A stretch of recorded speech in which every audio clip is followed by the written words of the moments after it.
はい、どうぞ。상진 주치 hellela. Ano yun? Yes, welcome. Someday Dream is back now. Gat tayo para para farmers tayo, diba? Greetings guys, 상진 주치 hellela. Someday Dream is back now. If you like Someday Dream content, Rezbt-S vlog, same. I'm doing this from TBS studio. May challenge sa akin recently. Pangalan niya sa sa communication ko is Giuseppe. So it rhymes with like si Giuseppe, yung tatay ni Pinnochio. Nakakatawa kasi challenge niya ako na since I was talking about by the time this video is recorded, last week yung pinag-usapan ko yung relationships nga. I think I'm gonna take that further by talking about my relationship with myself for this kind of work. That's interesting because first, like nyo muna and share if you want more people to see this. And also if you are curious, maybe show more. There's options there to show more or show less if you don't like it. And then maybe also press like. Yun naman lagi yung mga intro ng mga ganito eh. So yeah, good day to you guys. Rez here. I wanna talk about my relationship with recording first. Kasi podcasting, listening content, recording talaga yan, audio talaga yan. What I wanted to talk about that ngayon, inisip ko talaga sa ngayon, what's on my mind is really, kumaga how was it possible that I can spontaneously talk about something and record it at the same time? So nagsimula yan nung my philosophy in the recording studio. Now whatever you could beatbox or do with your mouth, it's also what you can produce with your fingers and vice versa. Kasi so I was thinking about this heavily na mastery of extremities, appendages, diba? And mastery and maybe non-mastery also really helps sa applying it to another aspect of your body, another aspect of, in terms of speaking, it's the talking muscle and the brain muscle definitely. And also, even in spirituality, sinasabi na from here to here, from the heart to the vocal, it's just one way.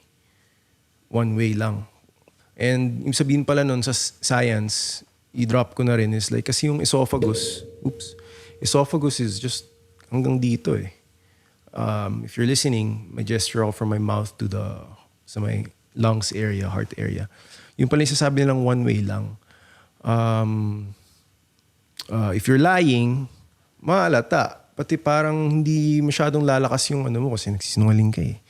Diba? Kailangan medyo parang pag ganun yung... and, acting is also teaching. This basic naman na yung mga ganyan, diba? So parang may halong acting din if I'm trying to be didactic about it. And I'm being didactic about recording. So kung wala naman dito yung hilig nyo or natutuwa lang kayo na I could spontaneously talk about what I like talking about. Siyempre, isa na dun yung malaking factor na yung I like what I'm talking about and I like recording actually. Magsisimula kayo dyan sa madali na to eh pag you guys are like my friend na who talks to a lot of engineers, who talks to a lot of people. Not behind the scenes, pero part ng work, kunyari HR, PR, whatever. Team building, project management. Diba? Since nagsimula naman na yan nung COVID, post-COVID na work from home na, lalong mas daming tao na na gumaling sa pagsasalita, especially with recording. And then now ako recently, to be honest, just as a thing, may bago akong gamit eh. So, may mga bagong gamit, pati ayun, it helps me with my gas, which is the gear acquisition syndrome, which causes anxiety. Sometimes, pag wala akong bagong gear, di ako natutuwa. Pero ngayon na natutuwa ako, meron akong bagong gear. And I'm obviously doing a two-camera setup over here para mas 3D yung effect ng ano ko, ng pagvo-vlog ko. Yun, ganun na lang muna, I guess. It's a nice challenge, you know, because nga, bukod sa training myself to not be distracted by what I have around me. Let's say if you were in a studio, syempre distracting yung even the feeling of being in a studio with someone. Iba yung space eh. So what I'm actually training, ang sinasanay ko dyan yung confidence. May mga tao na takot sa red eh. Takot sila sa red button yung pag nagre-record na. O kaya may mga tao din na or tayo mismo na iba yung character na lumalabas pag may recording. Minsan parehas lang. And the idea is parehas lang. Kung paano ka talaga maging ikaw habang nagre-recording or not. If you could make that one, then that will show your character, I guess. Or character for singing, character for recording. And it makes all the difference. And then ako, as a gear guy, gearhead, I like seeing my meters, you know. Kung nag-orange ba, masyadong malakas, masyadong maano sa mic. So these are all basics naman. And then yung sasabi nga ng tatay ko ngayon sa panahon natin na ngayon naman halos lahat ng meron ng solution eh. Kung may mga AI plugins na na apply mo lang sa audio, mawawala yung mga chikiting, mawawala yung mga sounds ng kung ano-ano. And just focus on your voice. I think that's from NVIDIA, may mga ganong features. Kung may NVIDIA kayo na video card. So, cleaning audio is not a thing these days. And then, meron pang online stuff na online na gagawin. So, if you just have a fast internet, I mean, a lot of the content creators now use that. And automatically, hindi na nga ata pinapatay. Diba? Hindi na pinapatay yung gear. Ang mangyayari nun, parang salang ka na lang ng salang, pedal ka na lang ng pedal. That's interesting because tech and relationship medyo astig na combo din yun eh. Yung mga techie tapos medyo mahilig din dumiskarte. So pag sa discard, yun nga yung discarte sa ganun. And ironically, yung discarte na ganun is very similar to musicianship, you know. Very all about yung sasabi kong genius EPs class, yung thumb typing. Whereas ako talagang, minsan gato-gato lang. May makilala ko na ayaw nila ng gato-gato lang. And halata yung character nila and yung talagang gusto nila sabihin na parang, okay, punta na ako dyan. Diba? Whereas meron naman na, ako, for example, galing ako dito, ganito yung binili ko, blah, blah, thumb typing. So it's like antenna. Yun talaga yung dun eh, yung parang magandang ituro dun. Pulot ko rin yung kay Elon Musk sa podcast nila ni Joe Rogan. Whereas, you know, learning how to type QWERTY, yung ganito kadaming 10 na to eh, diba? As opposed to antenna typing. It makes all the difference also.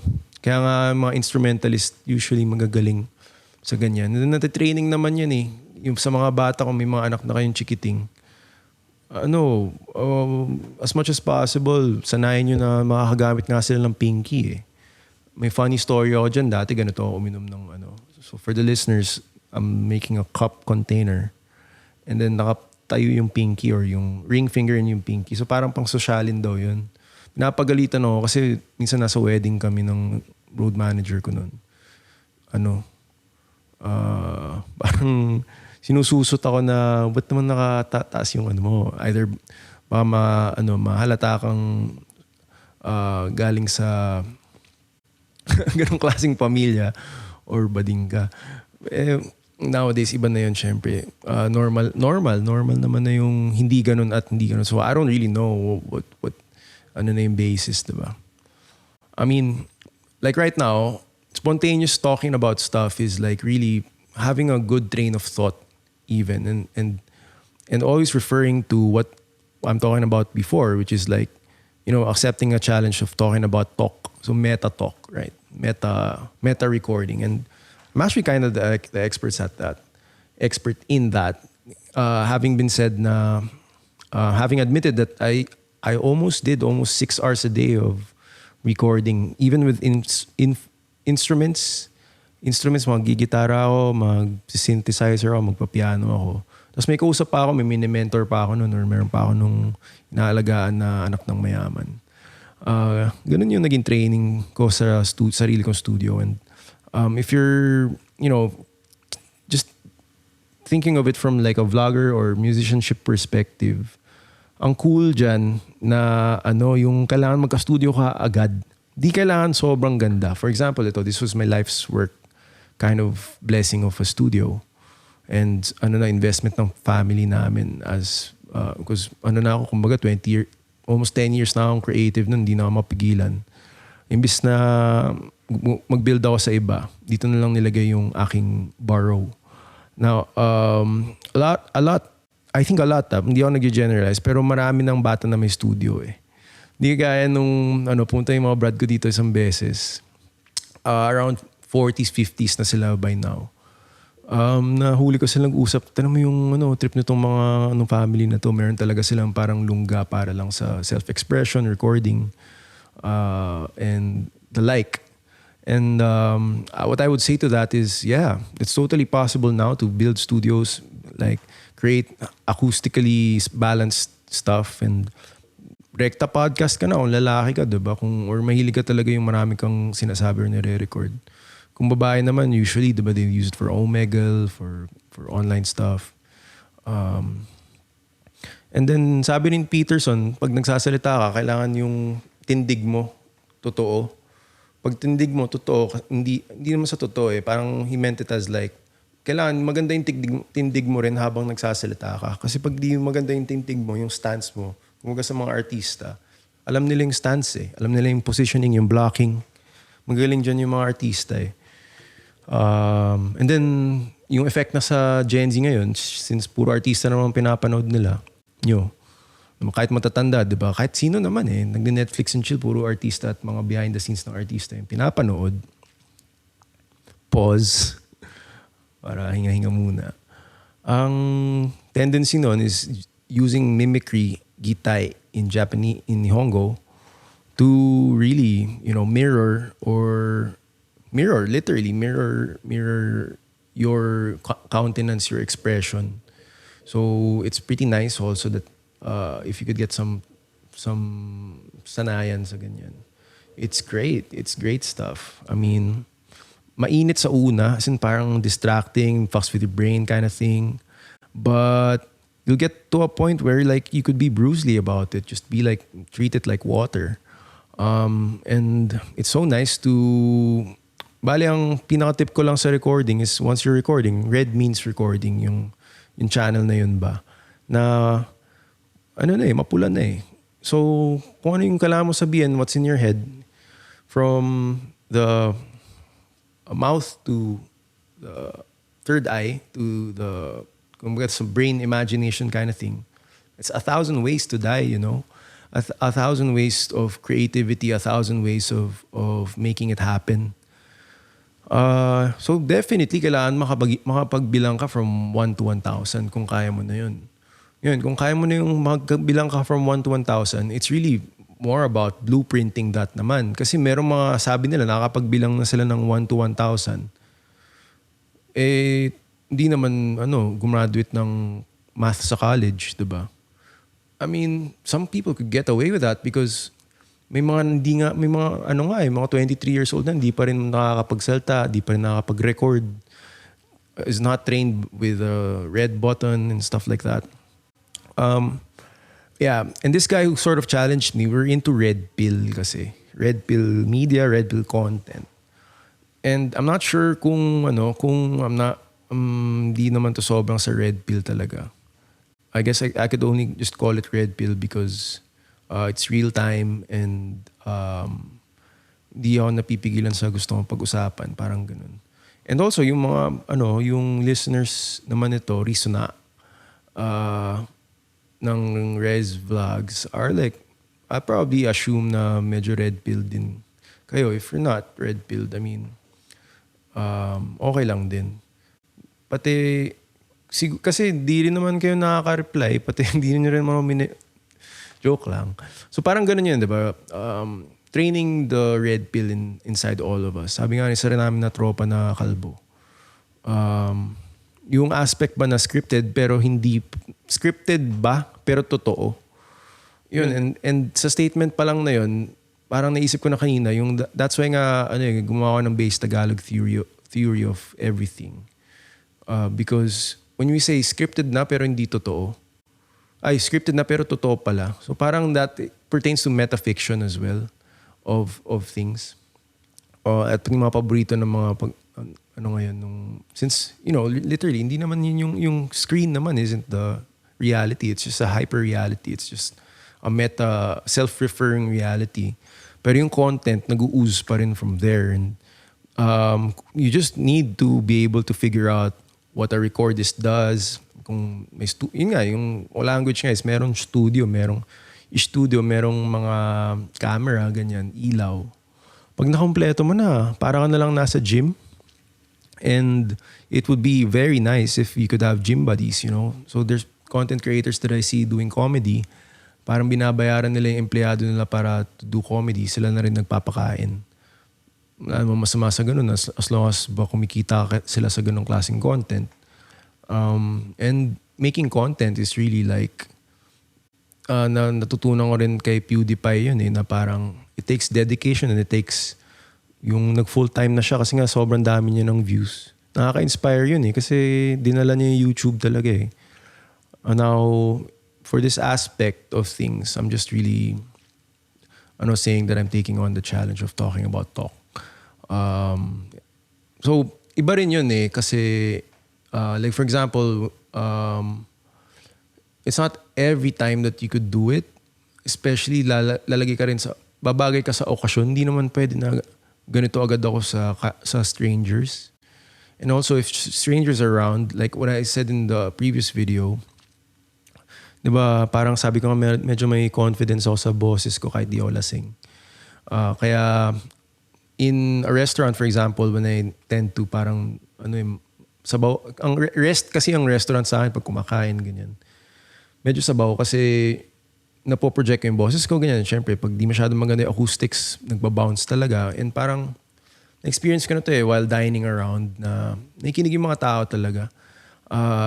Nakikinig ka rin naman diba pag nasa restaurant ka tapos may merong, hindi naman sa maingay ako sa restaurant parang napansin ko lang na meron na talaga impact yung boses ko, either malakas or balance na yun nga yung like I said yung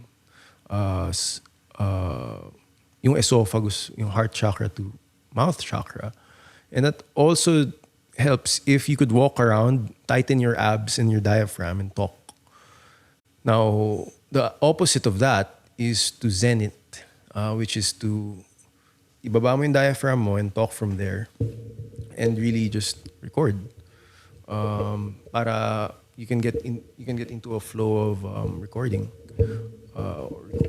your zen, right? So right now, that's I think what I'm talking about. I want to thank yung mga nakinig dun sa relationship topics ko last week. Siguro yun pa rin naman It's just more of a self thing now, self-relationship, This could apply kasi nga meron tayong mga ginagawa on our own na pag walang nanonood, you really have to think na, kunyari ako, wala naman nanonood sa akin masyado pag hindi ko naman nila live yung yung woodworking ko. So, nakakatulong dun yung when talking to yourself, which is a lot of people now talk to themselves, intelligent people, it's really a projection of, or it's really an effect of having a right brain and a left brain. So ako extremely kananete ako, right-handed ako. So probably I have a overdeveloped left brain already. And then my right brain for emotion is kind of weak. Because I guess as a kid, maybe I suppressed most of my emotions, or my emotions were reserved for learning counterpoint in piano, for example. Yung lagi ko sinasabi na, sabi ni Beethoven, if you want your kids to learn counterpoint, yung pagsusulat talaga, is 7 to 11 years old or as early as that, kailangan matutunan niya na yung argumentative ways of doing music and pakikipag-usap. Kumbaga sa pakikipag-usap, may portion lang ng of course there's practice pero may portion lang ng buhay mo na talagang optimized na matututo ka nung paano mo sasabihin yung gusto mo sabihin in a creative, musical or sound kind of way.